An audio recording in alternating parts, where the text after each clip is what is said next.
At divinity school, a Catholic student once asked me, how do you Latter-day Saints get baptized? And I started explaining immersion and priesthood authority and all of these things. And she's like, no. I've seen some of that. I get it. We sprinkle, you immerse. Fine. No, what do you say? What's the baptismal prayer sound like? What's your sacrament language? And I said, oh, okay. Well, I've done that plenty of times. I'll quote the prayer to you. Okay. We're dressed in white, officiator, hand up. She's like, just get to the words. Okay, fine. We state the person's full name, and then we say, having been commissioned of Jesus Christ, there's our claim on authority, I baptize you in the name of the Father, and of the Son, and of the Holy Ghost. Amen. And then we immerse them. And her eyes grew big, and her jaw dropped, and she said, you guys believe in the Trinity.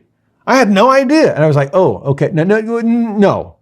And I said, to be clear, we believe in the members of the Trinity. We just don't believe in the historical doctrine of the Trinity. And she's like, huh? What's the difference? Like, glad you asked. Let's get technical, shall we?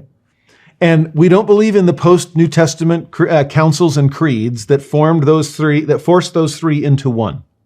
We don't believe in that. We believe in a Godhead of three distinct beings who are one in all the ways that matter, purpose and spirit and plan, but not one in substance.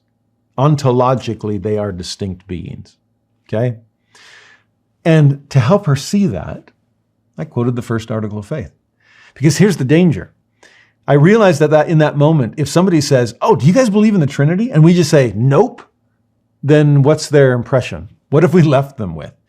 Because we don't believe in the historical doctrine of the Trinity, they might come away thinking, oh, they don't believe in the members of the Trinity. And whoa. What does the first article of faith say? The very first thing we want people to know about us? We believe in God, the eternal Father, comma, separate being, and in his Son, comma, separate being, and in the Holy Ghost. We believe in the members of the Godhead. Keep that as foundational truth for everything that follows. And what follows next? Second article of faith. We believe that men will be punished for their own sins and not for Adam's transgression, which is fascinating to realize that that's kind of what starts our understanding of a fortunate fall. What he did actually helps us move forward, though it opened up the possibility of me sliding back.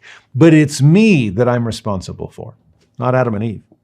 I'm held responsible and accountable for the choices that I make, not for the array of possibilities that Adam and Eve's decision laid out for me, okay? I'm so grateful that we can look at Adam and Eve as hero and heroine and honor their courage and faith. And hopefully their faith in us is that well-founded. Well, not always. And since I'll be punished for my own sins, is there any way to overcome that? Well, third article of faith. You see how each one seems to grow out of the previous? We believe that through the atonement of Christ, all mankind may, not will, it's not automatic, may be saved. How? By obedience to the laws and ordinances of the gospel. Now, lest we think, oh, okay, you Latter-day Saints, yep, there you are, earning heaven like you always think you are. Your works righteousness, that's what you're guilty of. No, keep the order there.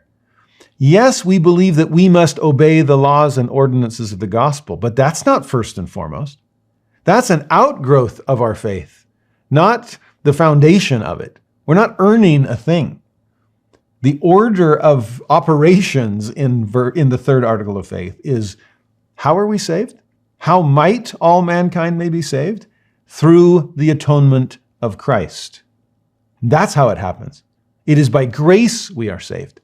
It's through the atonement of Christ that we are saved. Now, how does the Lord ask us to access his saving grace? What does he ask us to do to manifest that we are willing to receive it on his terms instead of ours? That's where obedience to the laws and ordinances of the gospel comes in. And what might the first few of those be? Oh, so glad you asked. Turn to the fourth article of faith, and I'll spell them out. We believe that the first principles and ordinances of the gospel are, first, faith in the Lord Jesus Christ. Second, repentance. Third, baptism by immersion for the remission of sins. Fourth, laying on of hands for the gift of the Holy Ghost. I see Nephi raising his hand in the back going, don't forget, endure to the end. Okay, understood. The rest of the articles of faith might help us with that. But for now, let's just stick with the first 4. 2 principles and 2 ordinances. Faith and repentance, principles, inspiring me to engage in the ordinances of baptism and confirmation. Now, I've shared this before in other venues, but other settings, but I love the 4th article of faith because it's unavoidable. Everyone lives the 4th article of faith, even non-religious people. They don't know that they're living it, and they're missing one key portion of it, but they all follow the principles and ordinances of faith, repentance, baptism, and Holy Ghost. Now, how are they doing that, you might wonder? Well, I often ask my students in class, give me the 5 most important words of the 4th article of faith. And they usually say, faith, repentance, baptism, Holy Ghost. I'm like, great summary. I didn't ask for a summary. They're like, principles and ordinances of gospel. Another great summary. I didn't ask for a summary. What are the pivotal words, the most important ones? And we finally drill down to these 5. In the Lord Jesus Christ.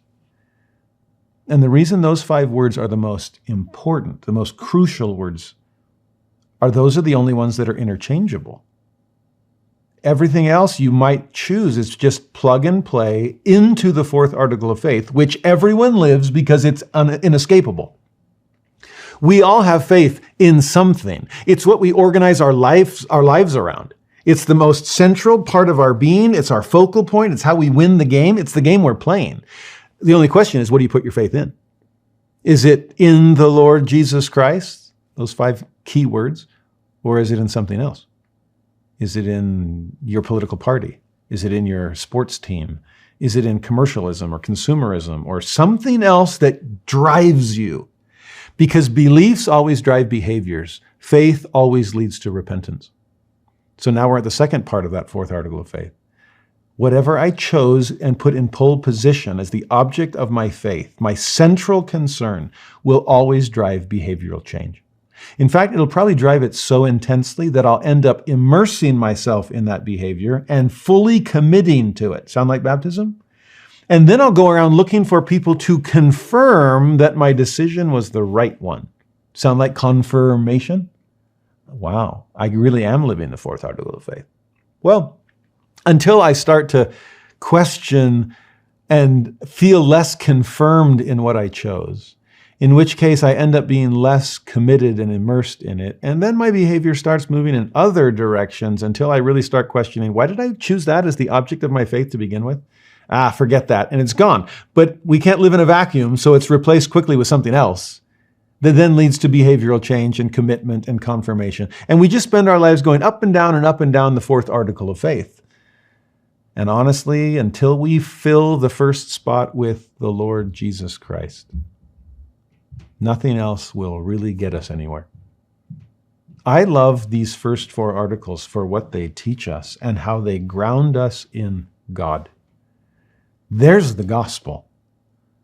And if we can believe in the Father and the Son and the Spirit, if we can honor our role in salvation as far as I'm responsible for my choices, I can't just blame Adam and Eve. But with that accountability, there is also atonement. And that through the atonement, I can be saved.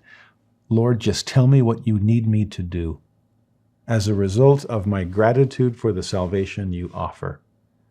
Oh, keep me first and foremost in your life, and everything else will naturally follow.